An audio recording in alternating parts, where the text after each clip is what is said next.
Is there any question more difficult to answer than the request to boil your favorite show down to a single sentence? Everyone's had that conversation which ends with a mumbled assurance that they'll check it out sometime, while you wail, but it's really good, go and do it. And it's even more difficult to encapsulate all the depth of a TV series in a quick sales pitch when it doesn't only alter its tone, characters, and style during its time on air, but also its most basic premise. Spoilers abound, so be warned. Because I am Gareth, this is What Culture, and here are 10 TV shows which completely changed their premise. Number 10, Friends. So no one told you life was gonna be this way. Clap, clap, clap, clap. Your job's a joke, you're broke, your love life's DOA. More clapping. It is perhaps the catchiest theme tune in TV history that, but by the final season of Friends, there was a huge thematic dissonance between its lyrics and the show's newfound status quo. You see, Friends was envisioned as a snapshot of that time between university and adult life, when expectations are disappointed and your future is in limbo. And that uncertainty is reflected in the theme song.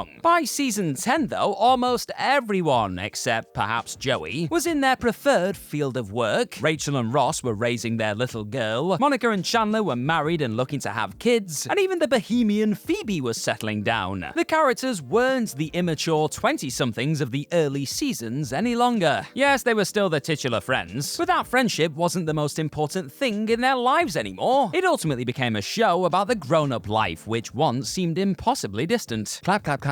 Now, is that the greatest TV theme song of all time? Well, if it's not, then you tell me what is in the comments section right down below. Number 9, Doctor Who.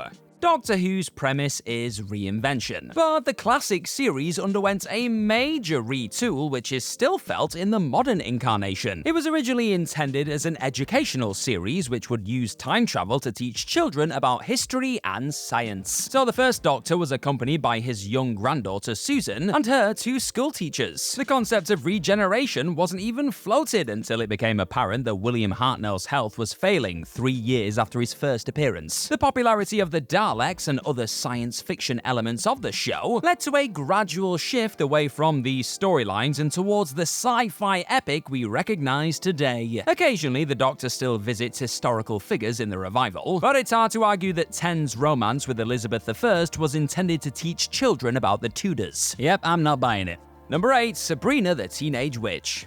The self-explanatory title became redundant in the last couple of seasons of 1990s hit show Sabrina the Teenage Witch, since she was no longer, a teenager. Buffy the Vampire Slayer made a similar transition from high school to college and beyond, but its contemporary is noticeable for almost completely revamping the supporting cast in the process. Even Sabrina's aunts, who teach her about magic for 6 seasons, were written out of the final season, just like Sabrina's crush Harvey, her high school friends, and other later love interests. Now, while Buffy was never really dependent on the teen drama of its early years, Sabrina suffered outside the comfort zone of its first 3 seasons. The move from ABC to the WB did nothing to ease the change, and the tone of the show never matured with Sabrina's character. Number 7, Borgen.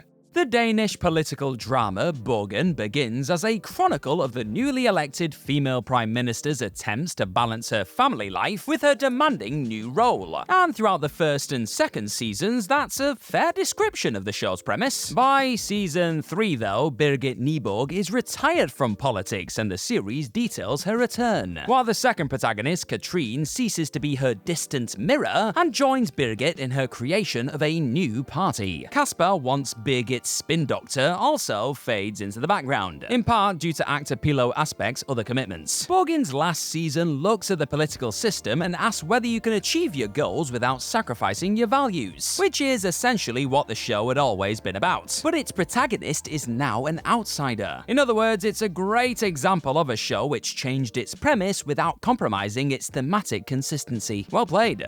Number 6, Angel. Angel, sister show to Buffy the Vampire Slayer, began life as a supernatural detective series, with a Monster of the Week format and healthy doses of noir. It was sort of a more grown-up version of Buffy, while Buffy herself was still attending college in the small town of Sunnydale. The show is now remembered as a heavily serialized dark fantasy, though. The season 1 finale introduces the season-long arcs which would become the future of the series, and by season 5, Angel and his team took over another former enemy, Wolfram and Hart, and the original procedural elements of the show were forgotten, as it all built to an emotionally wrenching conclusion. Thanks for spending some time with us on this fine day, my friend. And if you are enjoying yourself, then hit that subscribe button down below and you will enjoy yourself more because you're gonna get more of these videos. Yeah, lucky you. Number 5, Happy Days. Nice guy Richie Cunningham was the ostensible protagonist of Happy Days, but it soon became obvious that bad boy Fonzie was the breakout character of the series. Henry Winkler received top billing alongside Ron Howard, whose eventual departure for the directorial career for which he's now best known changed the premise of the show to revolve around the Fonzie's exploits. Happy Days also inspired the phrase "jumping the shark," I'm sure you've heard of it, named for the episode in which Fonzie literally does, well, just that. It's a quick reference point for the show's exaggeration of his character's abilities, and the point at which it's thought to have begun its transformation into a very different kind of series. Just look at him go. Number 4, Dollhouse.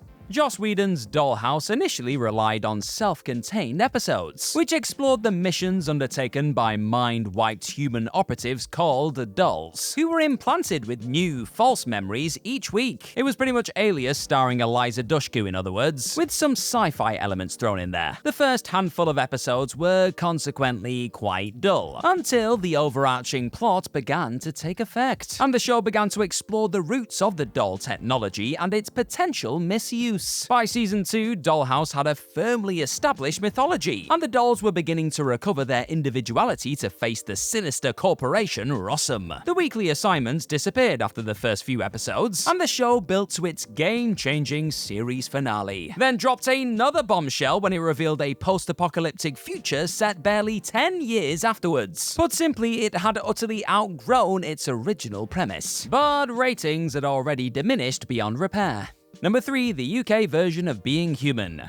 The original UK version of Being Human was famously marketed with the tagline, "A vampire, a ghost, and a werewolf share a house in Bristol. Sign me up." It was a sitcom supernatural horror mashup which worked brilliantly when its elements cohered, and actually still rather well even when they didn't. But then season 3 tipped the balance in favour of the supernatural, as werewolf George dealt with threats to his unborn child with girlfriend Nina, and the vampire Mitchell became a much darker character. Oh, and it also moved to Wales, a magnificent country in case you didn't know. Being Human is perhaps a unique case of a show which lost sight of its premise in one season and actually managed to reinstate it in the next with the new cast. By the finale of the 3rd season, the show had become a more conventional, grim and dark horror, for which the original tagline would have felt thematically as well as literally out of place. And the first episode of season 4 had to work to regain its quirky perspective. It eventually ran for 2 more successful seasons, and one of those was actually without any original cast members involved. Number 2, Smallville. The teen melodrama of Smallville's early years alienated comic book fans expecting a more traditional Man of Steel to reappear on their TV screens after the romanticism of the 1990s series Lois and Clark. Instead, we got a high school soap with superpowers in the mix, and the biggest enemy of season 1 was a tornado in Kansas. Though they are pretty terrifying, TBF. Still, it did deliver on its promise of a young Clark Kent finding his feet in Smallville. But in later seasons, Clark had moved to Metropolis, established a familiar rapport with Lois Lane, become a part of a primitive Justice League, and was essentially Superman in all but name. Smallville stuck firmly to its original premise of no tights, no flights, but also drew more and more on the DC mythos. By its final season, in which Clark faced Darkseid, it was no secret that this was a comic book series, and proud of it to boot. And it hadn't been set in Smallville for years by that point. Number 1, Fringe. The pilot of Fringe will be familiar territory for fans of The X-Files, as it establishes a small FBI team tasked with investigating strange phenomena. The season 2 episode Peter, though, an hour-long flashback which explains that one of the protagonists was kidnapped as a child from an alternate universe by his father's doppelganger, is anything but familiar. Fringe improved immeasurably once it began to explore the parallel universes, and by season 3 was alternating between the two, complete with separate titles title sequences. Fringe then later went on to introduce alternate timelines, and the evolved humans called Observers. Now, if you had caught a part of Season 1, it would have been relatively easy to pick up on the episode's storyline, and maybe even some of the overarching mysteries like Olivia's cortexophone abilities. Dropping in on the complex and mythology-heavy seasons which followed, however, is a more daunting task. But for long-time fans, Fringe's evolution is actually a reward in itself. And who doesn't like a reward, eh?